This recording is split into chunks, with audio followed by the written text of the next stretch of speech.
പ്രിയമുള്ളവരെ, നമ്മുടെ വിശുദ്ധ റമളാൻ മാസം കഴിഞ്ഞു.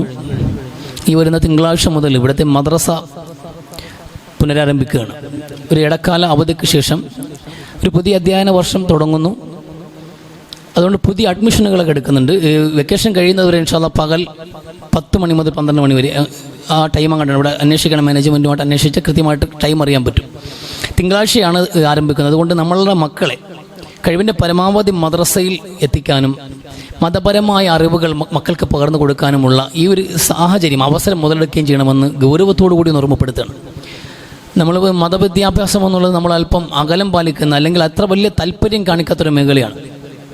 മതം പഠിച്ചതുകൊണ്ട് എന്ത് കിട്ടും, എന്താണ് ലാഭം എന്നുള്ളതൊക്കെ എപ്പോഴും നമ്മളെ ഒരു സമയമാകട്ടെ പണമാകട്ടെ നമ്മൾ മുതൽ മുടക്കിയാൽ, നമ്മുടെ ആരോഗ്യം, നമ്മുടെ സമയം, നമ്മുടെ സമ്പത്ത് ഇത് മുടക്കിയാൽ അതിനേക്കാൾ മികച്ച ലാഭം നമുക്ക് കിട്ടണമെന്നുള്ള വിഷയത്തിൽ നമ്മളെല്ലാവരും വളരെ ബോധേടാണ്. നമ്മളെല്ലാവരും ഗൗരവത്തോടുകൂടി ചിന്തിക്കുന്ന ആൾക്കാരാണ്. അപ്പോൾ ആ അർത്ഥത്തിൽ നോക്കുമ്പോൾ നമ്മുടെ ജീവിതത്തിൽ, നമ്മുടെ മക്കളുടെ ജീവിതത്തിൽ നിന്ന് ഒരു അരമണിക്കൂർ അല്ലെങ്കിൽ 1 മണിക്കൂർ മതം പഠിക്കാൻ വേണ്ടി പറഞ്ഞു വിട്ടാൽ എന്താണ് നേട്ടം, എന്ത് ലാഭമുണ്ട്? അവർ 5-6 വർഷം മദ്രസയിൽ പോയി 7-8 വർഷം പോയി പഠിച്ചിട്ട് ഇറങ്ങിയാൽ എന്താണ് ലാഭമുള്ളത്? എവിടെയാണ് സർട്ടിഫിക്കറ്റ് കൊണ്ട് എന്താ ജോലി എവിടെ കിട്ടാനാണ്? അല്ലെങ്കിൽ എന്ത് ഉദ്യോഗം കിട്ടും? ഏതെങ്കിലും സ്കൂളിലെങ്കിലും അറബി മാഷായിട്ടെങ്കിലും കയറാൻ കഴിയുമോ? അതൊന്നുമില്ല. ഒരു വാല്യൂബിളും ഇല്ലാത്തൊരു സർട്ടിഫിക്കറ്റ് ഒരു പക്ഷേ മദ്രസയിൽ തന്നും ഇല്ലെങ്കില്ല.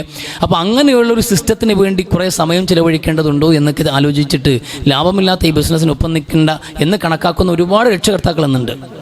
നിങ്ങളുടെ മക്കളോട് നിങ്ങൾ ചെയ്യുന്ന ഏറ്റവും വലിയ അനീതിയും അക്രമവുമായിരിക്കും അത്, തീർച്ചയായിട്ടും. കാരണം നമുക്ക് ഈ ഒരു പരിധിവരെ പറയണം, മാതാപിതാക്കളാണ് ആദ്യത്തെ ഗുരുക്കന്മാർ, അവരെ പഠിപ്പിക്കേണ്ട. പക്ഷെ നമുക്കാരും മക്കളെ പഠിപ്പിക്കാനുള്ള സമയം കിട്ടാറില്ല.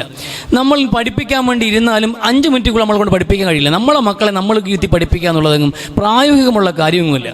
അപ്പോൾ അതുകൊണ്ട് മതപരമായ കാര്യം കുറേ ശിക്ഷണങ്ങളാകാം, ജീവിതത്തിൽ കുറേ തർബീത്താകാം, ചിട്ടവട്ടങ്ങൾ നമ്മളെ കണ്ട് അവർക്ക് പരിശീലിപ്പിക്കാമെന്നല്ലാതെ ഇരുത്തി അക്ഷരങ്ങൾ പഠിപ്പിക്കാനോ ഖുർആൻ പാരായണം പഠിപ്പിക്കാനോ പലപ്പോഴും 99% രക്ഷകർത്താക്കൾക്ക് സാധ്യമാകണമെന്നില്ല. അതുകൊണ്ട് ഇനി ഈ ഒരു ഖുർആൻ കണ്ട് മനോഹരമായി പാരായണം ചെയ്യാൻ, കുറച്ച് അധ്യായമെങ്കിലും മനഃപ്പാഠമാക്കിയിരിക്കാൻ, ഇസ്ലാമികമായ അമലുകളെക്കുറിച്ചുള്ള ഒരു ചിട്ടകളെക്കുറിച്ചുള്ള നിയമവശങ്ങൾ മനസ്സിലാക്കിയിരിക്കാൻ, കുറഞ്ഞ ഹദീസുകളെങ്കിലും റസൂലിനെക്കുറിച്ച്, റസൂലിൻ്റെ ചരിത്രം, കുറഞ്ഞ ഹദീസുകളെങ്കിലും പരിജ്ഞാനം ഉണ്ടാക്കാൻ, പഠിച്ചു വെക്കാൻ, അങ്ങനെ ഒരു അടിത്തറ, ഒരു ഇസ്ലാമിക വിജ്ഞാനത്തിൻ്റെ നമുക്ക് ഏറ്റവും അനിവാര്യമായ അറിവിൻ്റെ ബേസെങ്കിലും കരസ്ഥമാക്കാനുള്ള ഒരു വലിയ അവസരമാണ് മദ്രസ എന്നുള്ളത്. പക്ഷേ ആ മദ്രസ സംവിധാനം പോലും നമ്മൾ ഉപയോഗിക്കുന്നില്ലെങ്കിൽ തീർച്ചയായിട്ടും പിന്നെ ഒരു കാലത്തും കതിരിൽ വളം വെച്ചിട്ട് കാര്യമില്ല എന്ന് പറഞ്ഞതുപോലെ പിന്നെ നമുക്ക് ഇവിടെ പിടിച്ചാൽ കിട്ടില്ല.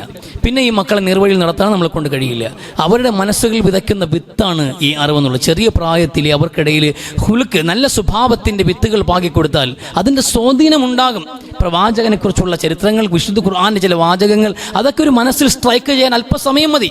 അങ്ങനെ ഒരു മനുഷ്യൻ്റെ മനസ്സിൽ ഏതെങ്കിലും ഒരു പ്രായത്തിൽ ഉടക്കിയിട്ടുള്ള ഒരു നന്മയിൽ അയാൾ സ്വാധീനം ചെലുത്തിയിട്ടുണ്ടെങ്കിൽ ആ നന്മ ആ മനുഷ്യൻ എന്നും ജീവിക്കും.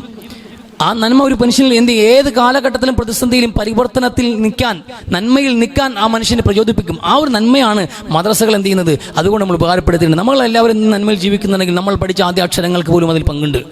നമ്മൾ എന്തെങ്കിലും നന്മയിൽ നിൽക്കണമെന്ന് ആഗ്രഹിക്കുന്നുണ്ട് എങ്കിൽ നമ്മൾ ആദ്യം പഠിച്ച അറിവുകൾക്ക് അതിൽ പങ്കുണ്ട്, അത് കൃത്യമാണ്. അതുകൊണ്ട് ഈ മക്കളെ കഴിവിൻ്റെ പരമാവധി മദ്രസ സംവിധാനം ഉപയോഗപ്പെടുത്തി കുട്ടികളുടെ ഭാവി, ദുനിയവിയും ഉഖ്റവിയുമായ ഭാവി ഭദ്രമാക്കുന്നതിനുള്ള അടിത്തറ ഒരുക്കുന്നതിൽ രക്ഷകർത്താക്കൾ ഉത്തരവാദിത്തം കാണിക്കണമെന്ന് ഓർമ്മപ്പെടുത്തുകയാണ്.